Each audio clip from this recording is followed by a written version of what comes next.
Sup, YouTube? Good to be back. Those camera issues, I swear. I got busy, you know, but camera's working. I got a new computer, so I can upload stuff.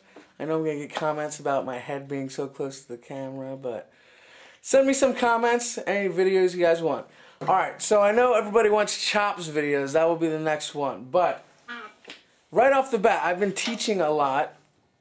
And I've been doing the same lesson to a lot of kids because I'm teaching at this school where they're teaching all the kids songs instead of technique, which is cool. There's got to be a good balance. Alright.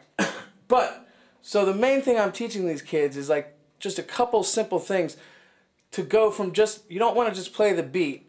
You want to make it sound good. So I'm just going to start my spiel. Ready? Here it goes. Alright. There's songs on the radio. Right? And you hear this beat, right? Beat number one. Everybody learns that their first lesson, right? But there's guys making like millions of dollars doing that same beat. So what's the difference between the person who just learned it and the person who's playing it for a living, making a living, getting on the radio? It's all these small, nuanced little things. Now, it's the same beat, right? First, I'm gonna pretend my first drum lesson, right? I got 1 and 2 and 3 and 4 and down, 1 and 3 on the bass drum, 2 and 4 on the snare, right? Simple rock beat. Here's what they do, a beginner, right? Alright. Same tempo, right? Same exact beat, same tempo.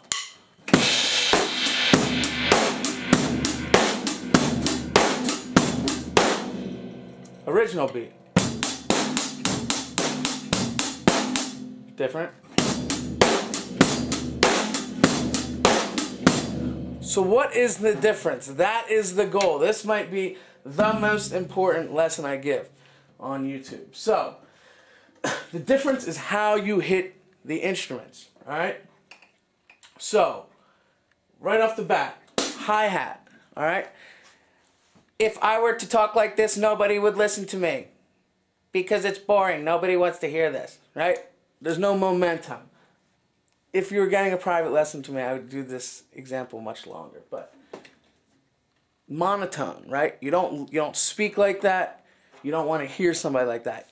You listen to a comedian, they deliver it, right? All this inflection, right? It keeps you interested.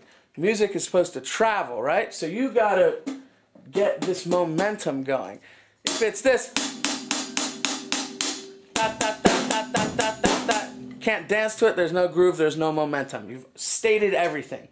Alright, now listen to this difference. You want to create the momentum, you want to create the dance beat, right? So right, first example with the bass drum. Second example. Hear the momentum, that's traveling. So we want...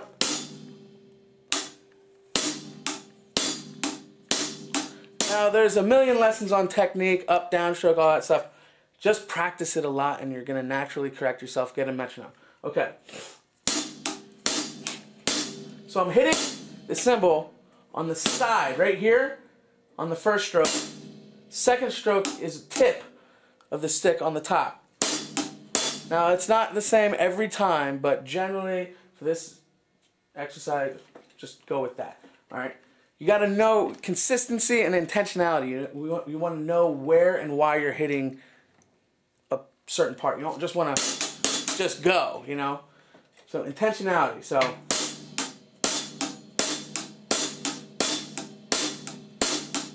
that's number one. There's not much more besides that. We got to talk about the snare drum now. Alright? So, but yes, imagine momentum, a monotone person, boring. If you're playing boring, annoying, nobody's going to want to listen to it, even if it's like the trendy, cool thing. It won't be cool in 20 years. Alright, that's just a joke. Alright, but not really. Alright, so, snare drum now. Listen to the difference. Example A, bad version. I'm just wherever. No reason. There's no reason I'm hitting here, right? I'm just hitting it because that's what my left hand's supposed to do. No, you got to know why you're hitting a certain spot. I say hit the rim shot every time for pop drumming, all right? I'm talking right on the lug. If you want to turn your stick over to get a bigger sound, great. Listen to this tone. All right, now a couple things. The frequency. If you're playing to a live audience, which I do, I play to a live audience, so that's the place where I'm coming from. And this is a Bill Bruford thing. He's talked about why he does rim shots. The frequency of this is going to cut way further than just going, you know, you got to make sure the people in the back are hearing it. You don't want to be too loud. I'm not saying be loud. But this frequency, by getting the rim shot, that right there, when it connects with the rim and the head at the same time, creates a higher frequency, which cuts more. Alright. Now, listen to the different tones you get with the rim shot. And listen to the volumes. I'll do loud and soft. So I'm not saying play loud. You can do a rim shot soft. Listen to all those beautiful, interesting tones you can get. You pick one of those based on the song you're playing, you know? You don't just hit the drum because you're supposed to. You hit it because you want to produce a certain sound. So choose that sound, you know.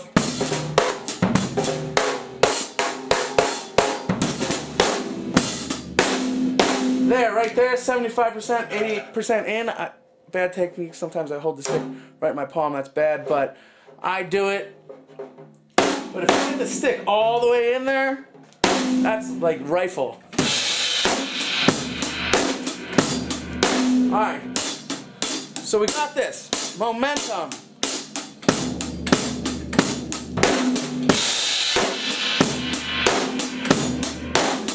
Alright, now the other thing is, if you can see my leg, I give this tiniest of tiny little pulses with my leg. I'm not lifting the foot, I'm not going... I'm not doing that. It's just the smallest of lifting, alleviating some of the pressure on that pedal. Gives it a little more pop, right?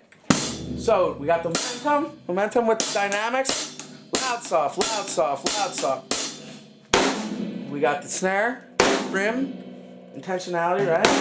And we got a little bit of a pulse with the left foot.